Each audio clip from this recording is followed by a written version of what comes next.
In 3 months, I lowered my total cholesterol by 60 points. Today's video, I'm sharing how I did it. If you're new here, I'm Natalie Upp, owner of Fired Up Fitness and the creator of the Midlife Mom Bod TUNE-UPP, where I've helped hundreds of women transform their peri to postmenopause bodies with proven methods in natural hormone support and weight loss.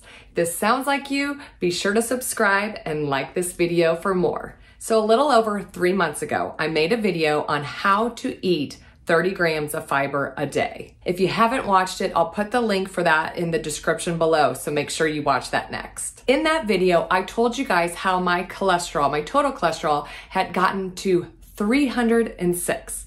Normal is supposed to be under 200. Not only that, but my LDLs, or my bad cholesterol, was also in the very high range. Two things impacted these numbers.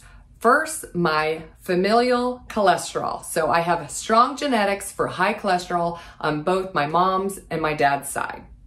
Second, this was the first time I had gotten tested for cholesterol since being postmenopause. So I'm now at a year after I officially became into menopause, and this was the first time I'd gotten them tested. When you have this drop in estrogen, like what happens when you are postmenopause, it is a direct correlation to increase cholesterol levels. Because I was so excited about how I significantly improved these numbers in a short amount of time, I wanted to make sure and make a follow-up video so you could learn some of my tricks. Hopefully this empowers you to take some action and take control of your health. My numbers were in a range that a typical doctor would have immediately put me on meds. I, however, have an awesome doctor that trusted me to go the old-fashioned diet route. So that's what I did. Not only did my total cholesterol decrease by 60 points, my bad cholesterol, or the LDLs, also decreased by 30 points. Both are still a little bit higher than what the normal average ranges are, but I've never, honestly, even when I was younger, I barely was even ever under 200s. I always, my normal was like 205 or so. So I know that I'm just gonna run a little bit high. I do feel confident in my overall heart health though, because since I just turned 50, I wanted to make sure that I also had a cardiac scan, and that showed 0 plaque. So good news on that. So here's an overview of the 3 things that I did that made the biggest impact. I did all of these nearly daily, minus vacation, for 3 months prior to retesting. First, I knew I had to become more accountable to make sure I was actually getting enough fiber and aiming for that goal of 30 grams per day. If you watched my video on how to lose menopause belly fat, you learned that I typically split this 30 grams easily into your 3 meals a day, so 10 grams per meal. However, when I was tracking my fiber, I realized that the first meal was actually my hardest to get more fiber in. So I decided to load up my second meal of the day, and that was going to include a very fiber-rich protein shake. I honestly get so bored and sick of protein shakes when I do them on the daily. However, I end up always coming back after, sometimes I just need a break from them, but then I end up always coming back because I have found, for me, they are the easiest to make sure I'm getting enough nutrition with my fiber and my protein. And honestly, it's just become a necessity now for my health. So to make a fiber-rich protein shake, first I start with protein powder. Now, you could use just regular protein powder, but I've chosen to have one that already has fiber in it, so it's just already one less step that I have to do. So this is what, I've shared this before. This is just a brand that I have come to love. This is not sponsored by them or anything, but it's Earth Chimp, and it has 5 grams of fiber in it. I just put 1 serving of this in a blender bottle. And then the next thing I add are chia seeds. Now, chia seeds is something that I did every single time. And I just grabbed, I mean, this is literally just like Walmart's organic chia seeds, but you can, buy any type of chia seeds.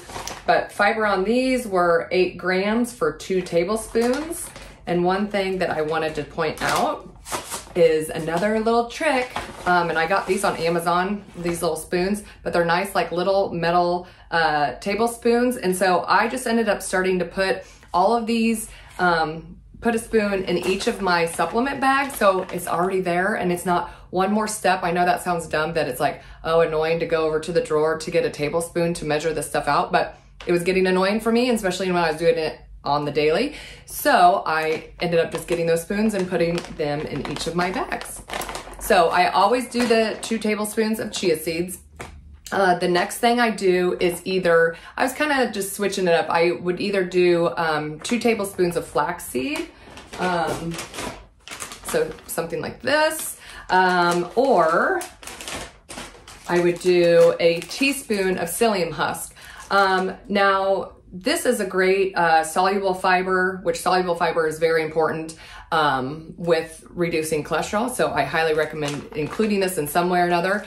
I would either put this into my shake, or you can also, it's just a teaspoon, so it's not very much, and you can just put it into a glass of water, which I've talked about in other videos, I almost do it like a shot. So it's not like, it doesn't really have a taste to it, but you know, it's kind of like cloudy water, so that seems strange, but I just do a quick shot. Again, like, it really comes down to your health. I'd rather be doing these kind of things than taking a medication that might have other side effects. And I'll put a link to all the things that I use. They're in my Amazon store already, so I'll put a link to that in the description below. But you know, you can find all of these at your local grocery store. So I basically just mixed all of those into a blender bottle. And I either added water, or sometimes I'll do almond milk. And you know, you shake it up and drink it, and there you go. I also added, for some additional fiber and protein, is to do just like a cup size handful or a 1/4 cup of mixed nuts. Just something that just, I like the salt. It's a great, you know, I really like them.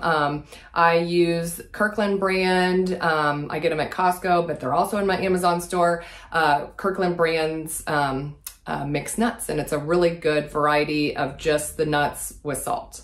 The second change I made was decreasing the amount of saturated fats. Now, I've talked about this in a video not long ago about how to include more healthy fats.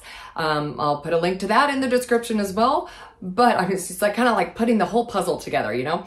But I realized I was probably not having enough unsaturated fats compared to saturated fats. So you really need a nice balance between all of them. So I decided to swap my MCT oil that I'd been having really good luck with and I really liked for the last few years in my coffee. So instead of doing creamer, I was doing a tablespoon of MCT oil, specifically the C8 oil.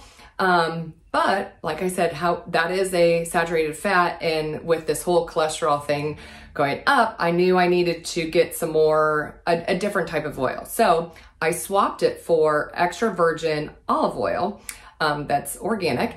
And actually, I hadn't even really heard of doing that. And I thought, okay, is this weird that I'm switching it? But it was like an oil for an oil. So it didn't really matter. And actually, I really like how it tastes. So I don't do quite a tablespoon of the olive oil because I end up using other oil, like especially like to make my eggs and veggies and stuff like that. But I try to get at least a tablespoon of that healthy oil in total for the day. But I realized that when I started researching putting olive oil in your coffee, that Starbucks does this. I didn't even know this, but they call it an olito, and they put olive oil in the coffee. So you could actually ask for this at Starbucks when you're on the go. So there you go. There's a little tidbit, but I just do the olive oil now with a little bit of vanilla stevia for my coffee. The last thing that I implemented daily was taking plant sterols. I took them, it's just a supplement.